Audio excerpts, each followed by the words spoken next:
ibyo Pastor Mutesi yavuze kuri Asiya yamusabye imbabazi. Kuki abantu mudashaka kumva ko yasabye imbabazi? Kuki mudashaka kumutega amatwi? Niba yaravuze nabi agasaba imbabazi, mu by'ukuri usabye imbabazi arazihabwa, sibyo? Mujye mugira kubabarira, ntimukajye mukomeza kumucira urubanza kandi we bagiranye ikibazo yaramuciriye bugufi akamubwira ati rwose ndabyemeye ko nakosheje, kandi nawe ubwe yarabyivugiye kuri kamera, kuri Giraneza TV channel ye yarabyivugiye ati mu by'ukuri naravuze mvuga nabi ariko nsabye imbabazi abanyarwanda bose muri rusange. Shalom shalom abakunzi babaho TV, abakunzi bankunda njyewe Kevin munkurikira umunsi ku munsi, ndabasuhuje cyane. Uwiteka abanezererwe kandi abaremere ikibanezeza mu izina rya Yesu Kristo. Rero uyu munsi ndi gushaka kuvuga kuri Pastor Mutesi. Mbere na mbere mubanze murebe uburyo ki ari muri honeymoon, niko babivuga. Nimumbwire nimba ari, andika muri comment umbwire nimba ariko babivuga. Arishimye n'umugabo we, bari kunezerwa. Ese kubera iki abantu dukunda guca imanza? Kuki tuvuga ngo abantu ni babi kandi tukabona Imana ibakorera ibintu byiza? Ese koko murabona ibi bintu atari byiza? Murabona we n'umugabo we batishimanye? Si ibyo gushima Imana? Erega ntabwo ari byiza ko umuntu ahora mu gahinda, nta nubwo bikwiye ko umuntu ahora mu mubabaro. Ikintu nababwira, mureke tujye twishimira ibyiza by'abandi. Ijambo ryarambwiye ngo mwishimane n'abishimye, mubabarane n'abababaye. Ntabwo ari uko wenda ndi kuvuga ko ibyo yakoze ari byiza, ariko ntimugacire imanza abantu. Imana niyo ica imanza zitabera yonyine. Kandi reka mbabwize ukuri, ikintu maze kubona, ururimi ni inyama yigenga. Murabizi? Mwari mubizi? Mwari mubizi neza ko ururimi ari inyama yigenga? Ururimi rwaguha ijambo mu kanya gatoya, rukanakwambura ijambo mu kanya gatoya bitewe n'ibyo wavuze. Siko bimeze? Abantu tubyemeranywaho, munyandikire muri komenti. Turakundana, murabizi. Ni ukuri pe. Ushaka kuvuga ikintu kigatuma umenyekana, kikaguha ijambo, kikakwicaza ahakomeye, kandi ushobora no kuvuga ikintu kigatuma izina ryawe ryangirika muri sosiyete, mu banyarwanda ndetse no hanze y'u Rwanda, mu bindi bihugu, ugasanga izina ryawe rirangiritse.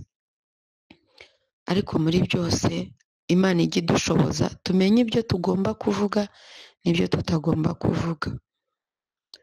Rero ibyo Pastor Mutesi yavuze kuri Asiya yamusabye imbabazi. Kuki abantu mudashaka kumva ko yasabye imbabazi? Kuki mudashaka kumutega amatwi? Niba yaravuze nabi agasaba imbabazi, mu by'ukuri usabye imbabazi arazihabwa, sibyo? Mujye mugira kubabarira, ntimukajye mukomeza kumucira urubanza kandi we bagiranye ikibazo yaramuciriye bugufi akamubwira ati rwose ndabyemeye ko nakosheje, kandi nawe ubwe yarabyivugiye kuri kamera, kuri Giraneza TV channel ye yarabyivugiye ati mu by'ukuri naravuze mvuga nabi ariko nsabye imbabazi abanyarwanda bose muri rusange. Aho namucira urubanza aba yatarasabye imbabazi kuko yavuze nabi. Ibyo yavuze ntabwo yagombaga kubivuga, ariko yasabye imbabazi. dukwiye kumubabarira rero kuko buriya n'Imana yaramubabariye kuko Imana ikunda abantu baca bugufi, natwe rero dukwiye kwiremamo ikintu cyo kubabarira muri twebwe kuko ubundi mu buzima rusange nta muntu udakoze, siko bimeze. Icy'ingenzi ni uguca bugufi, kandi muri ubu buzima turimo dukeneye ubundi abantu bakosa bakabimenya, bakemera amakosa yabo, bakemera ko bakosheje kandi bakanikosora. Kwemera ikosa ni kimwe, no kwikosora ni ikindi. Rero njye ndumva kuba yaremeye amakosa agomba no kwikosora, tuzajya tubireba kuko abantu bazwi n'ubundi byanga byakunda byinshi turabimenya kuri izi mbuga za YouTube bikahadusanga. Rero ni ukuri nimugire imitima ibabarira namwe, sibyo? Ubundi baravuga ngo niwishima cyane uzitondere kuvuga niwishima cyane uzitondere kuvuga. Wenda reka ntangeho urugero. Ushobora kwishima cyane ukaba wagabira umuntu inka kubera ko wanezerewe ubuze ikintu umubwira kandi nyamara utayifite, kubera ko yakunejeje gusa bahita uvuga ati nguhaye inka. Mu by'ukuri niyo mpamvu bavuga ngo niwishima cyane uzirinde kuvuga. Kandi nanone bakongera bakavuga ngo nubabara nyine cyane nabwo ujye witondera guhita uvuga, kuko iyo umuntu yababaye avuga byinshi. Ushobora no kuvuga ukavuga nyine ibiri bukomeretse umuntu, cyangwa se ugakoreshwa n'umujinya, sibyo? Ukisama wasandaraye mu kinyarwanda cyiza. Urumva rero birakwiye ko twitondera kuvuga twishimye cyane cyangwa tubabaye. Niyo mpamvu tugomba kujya tubanza kugaragura ururimi karindwi tukitekerezaho. Ni ukuri mujye mwihangana muri ubu buzima, icya mbere ni ukwihangana. None rero buriya uriya mubyeyi Pastor Mutesi ashobora kuba yarumvishije wenda ibiganiro agiranye n'umuntu uri kuvuga kuri Asiya, ibyo bamubwiye agahita azabiranwa n'umujinya atabanje no kubanza gushaka amakuru cyangwa se ngo abitekerezeho neza, agahita yihutira kuvuga ari amagambo yo kumutuka, yo kumwita umupfapfa, bigatuma nyine yisama yasandaraye. Ariko icyiza tumushimira ni uko yigaruye agasaba imbabazi. Ibyo twagakwiye kubimushimira, ahubwo tugasigara dutekereza ndetse tunategereje kureba ibindi bikorwa biri imbere, kuko burya umuntu ashobora kuvuga ibitandukanye n'ibyo akora. Niko mbyizera, umuntu ashobora kuvuga ibitandukanye n'ibyo akora, ariko mureke dutegereze turebe ibikorwa byiwe nibyo bizatubwira kuko ko yasabye imbabazi bimuvuye ku mutima. Bibaho mu buzima, ntimukajye mucira abantu imanza, sibyo? Ni ukuri bibaho ko umuntu akosa, bibaho ko umuntu ateshuka agakora nyine ibyo atagambiriye, agakora ibyo atagombaga gukora. Mureke rero twubake igihugu cyacu mu mahoro, tubabarirana, twishimirana. Erega ubuzima buryoha burimo abandi, ntabwo ubuzima buryoha umuntu ari wenyine. Nimba hari ikintu kibaho kibi ni ukubaho wenyine, ni ukuba mu buzima bwa wenyine. Urugero nk'ubu ngubu ubaye ufite anniversaire bakakugurira ibintu byose wifuza, ariko ntutumire abantu, ntagire n'umuntu n'umwe uza. Mbwiza ukuri, wanezerwa, wabyishimira, wakishimira ubwo buzima bwo kuba uri wenyine. Ariko buriya iyo umuntu afite anniversaire agatumira abantu bagaserebura, bakarya bakanywa, nibwo ibyishimo biboneka. Rero mu buzima dukeneye abantu kugira ngo twishime. kuko iyo umuntu ari wenyine yitekerezaho, agatekereza nabi, agatekereza neza, bikivanga mu mutwe, bigatuma ashobora no gutakaza, cyangwa se bigatuma nyine mu mutwe byivanga.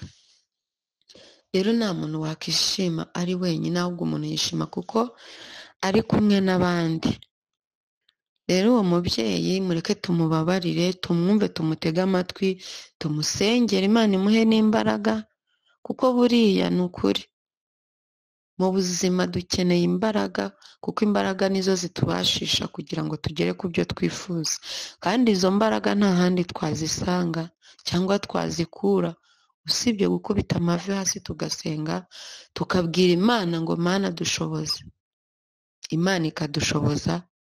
Mureke rero umubyeyi dukomeze tumuhe felicitation ko ari muri honeymoon, yishimanye n'umusheri we, bakomeze baryoherwe, Imana ibashyigikire, ibahe no kubyara ahungu na kobwa, ibagure mu buryo bw'umwuka ndetse no mu mubiri. Tuzongere kubonana uriya mubyeyi Pastor Mutesi yasuye Asiya bishimanye, tuzashima Imana, kandi ni ukuri bizatunezeza twebwe nk'abanyarwanda muri rusange.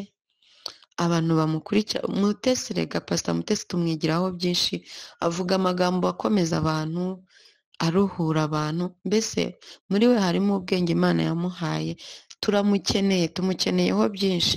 Njyewe hari umuntu wanyibwiriye ati buriya Mutesi, uriya mupasiteri Mutesi yatumye mbabarira abantu nari naranze kubabarira kubera amagambo ye, kubera kumukurikirana umunsi ku munsi, uko bukeye n'uko bwije, byatumye ngira kubabarira muri njyewe, hahandi isigaye numva umutima wanjye warabohotse. Urumva rero umuntu ufashe imitima y'abantu atabakozeho ni umuntu w'agaciro, kandi ni umuntu w'ingenzi, ni n'umuntu ukenewe muri sosiyete muri rusange. Mureke rero twe kumutera amabuye, ahubwo tumubwire ngo ryoherwa n'urugo, wishime, ushime n'Imana, ukomeze usabane n'abantu, Imana ikomeze imwagure mu bitekerezo no mu mikorere ye mu buzima busanzwe. Namwe kandi soje mbasabira umugisha, babwira ngo Imana ibagirire neza, ibarememo umutima mwiza wo kubabarira, w'urukundo, w'ubutwari. Ndabakunda cyane. Wowe wageze kuri Baho TV ugakanda subscribe, Imana iguhe umugisha mwinshi utagabanije, kandi nawe utarabikora kora, kanda subscribe, ukore share, comment, Imana iguhe umugisha, kugira ngo ikintu cyose kigeze kuri Baho TV kijye kikugereraho ku gihe. Ndagukunda cyane. Shalom shalom.